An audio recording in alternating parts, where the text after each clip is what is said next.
बलदेव राम, सहायकाचार्य Hindi, government college Merta city, ये part first, paper Hindi literature second.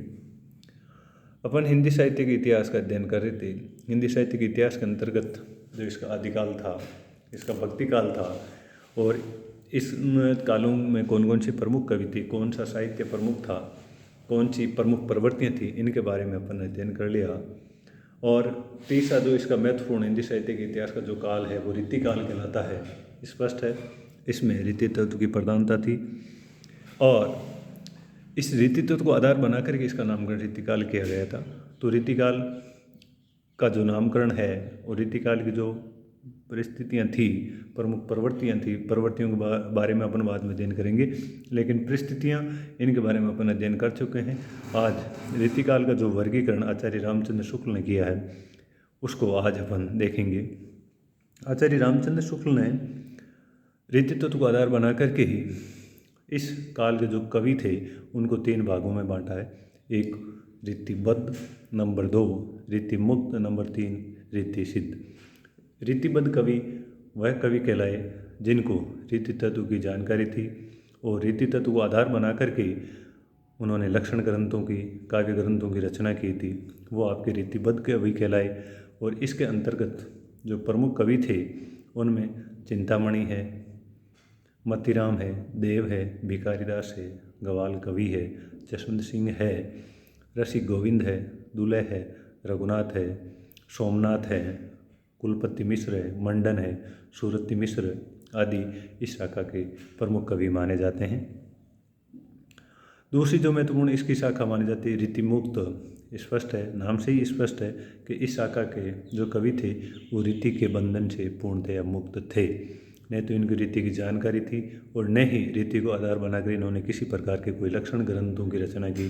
केवल ये हृदय वाले कवि थे और इसी को आधार बना करके इन्होंने काव्य ग्रंथों की रचना की। न तो इन्होंने काव्यांग निरूपण करने वाले ग्रंथों, यानी जिनको अपन लक्षण ग्रंथों के नाम से जानते हैं, न तो इनकी रचना की थी, और हृदय की जो स्वतंत्र वृत्तियाँ थी उनको आधार बना करके इन्होंने काव्य रचना की। इन कवियों में प्रमुख हैं ज्ञानानंद है, बोधा है, आलम है, ठाकुर है, राम सहाय आदि प्रमुख कवि इस शाखा के माने जाते हैं। तीसरी जो इसकी शाखा थी वो थी रीति सिद्ध, यानी इस शाखा के जो कवि थे इनको रीति की भी जानकारी थी, लेकिन इन्होंने लक्षण ग्रंथों की रचना नहीं की और रीति का पूरा सदुपयोग इस शाखा के कवियों ने किया था। इस शाखा के प्रतिनिधि कवि के रूप में यदि अपन बात करें तो बिहारी को माना जाता है। उनके एकमात्र ग्रंथ बिहारी सतसई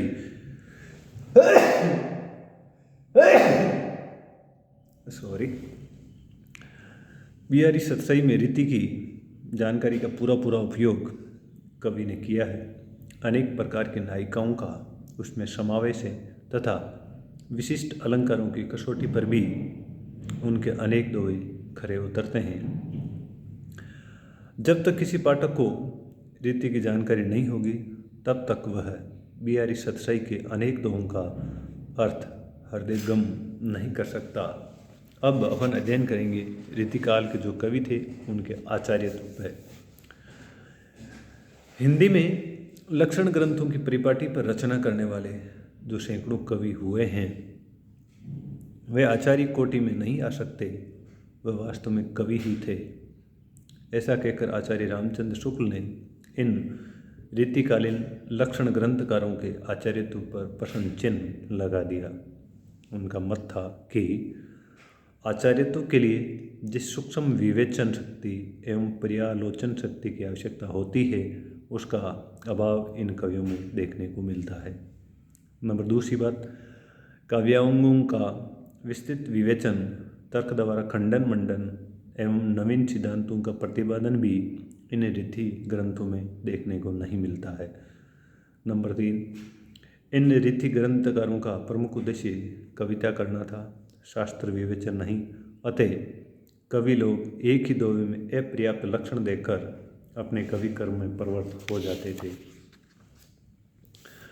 काव्यांगों के सुव्यवस्थित एवं तर्कपूर्ण विवेचन के लिए सुविकसित गद्य का होना अनिवार्य है, किंतु उस समय तक गद्य का विकास न हो सकने के कारण पद्य में ही विवेचन होता था, जो अपर्याप्त था।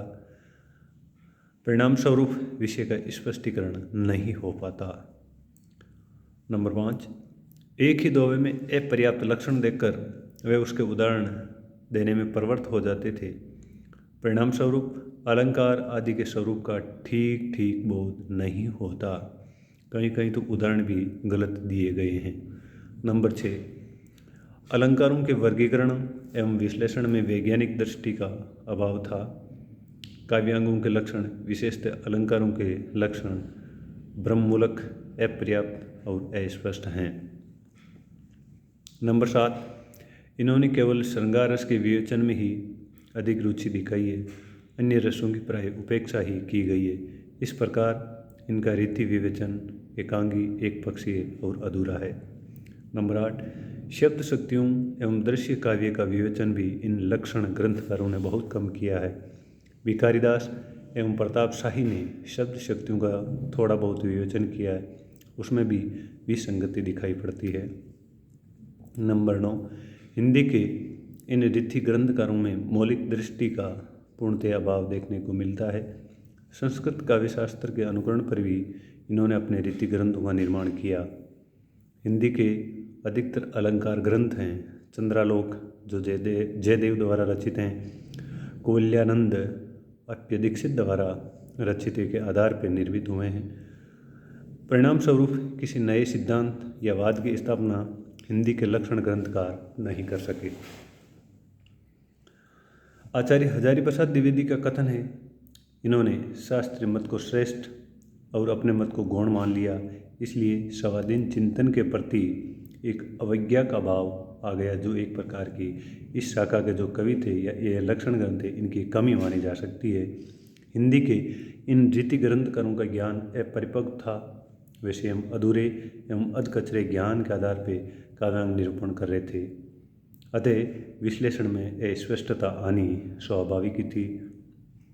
नंबर 12, ये लक्षण ग्रंथकार काव्य मर्मज्ञ तो थे, पर विवेचन के लिए अपेक्षित कुशाग्र बुद्धि एवं चिंतन मनन का अभाव होने से वे किसी मौलिक उद्भावना का सूत्रपात नहीं कर सके।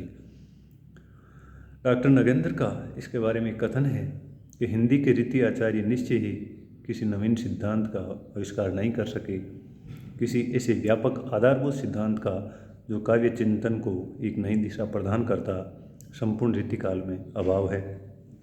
इस प्रकार हिंदी रीति ग्रंथों द्वारा काव्यशास्त्र का कोई महत्वपूर्ण विकास नहीं हो सका। नंबर 14, इन लक्षण ग्रंथकारों का मूल उद्देश्य काव्य रसिकों को काव्यशास्त्र से परिचित कराना तथा अपने पांडित्य का सिक्का जमाना था। उनके समकक्ष काव्यशास्त्र की कोई गंभीर समस्या थी ही नहीं जिसका समाधान करने का वे प्रयास करते। दरबारी परिवेश में तत्कालीन युग की रुचि गंभीर विषयों की मीमांसा की ओर उतनी नहीं थी जितनी रसिकता की ओर थी, अतः इन कवियों ने काव्यांगों का सतही विवेचन किया है।